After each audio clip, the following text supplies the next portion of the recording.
Hello students, இன்றைக்கி நம்ம பார்க்க போகிறது maths trick reasoning can you solve.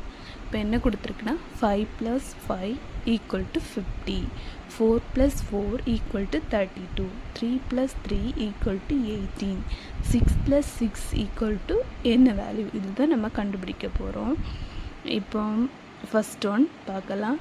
5 + 5 = 50. இது எப்படி வந்திருக்குன்னா, இப்போ 5² என்ன வரும்?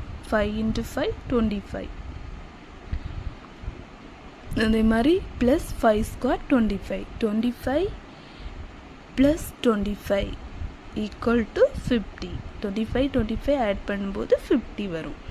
நெக்ஸ்ட்டு 4 + 4 = 32. 4² 16 + 4² 16. 16 + 16 32. 16 + 16 32. Next 3 + 3 = 18. 3² 9. 9 + 9 = 18. Fourth one 6 + 6 = என்னது அப்படின்னு கண்டுபிடிக்கணும். என்ன வரும்? 6² 36 + 6² 36. 36 + 36 என்ன வேல்யூ நீங்களே சொல்லுங்கள். Thank you students.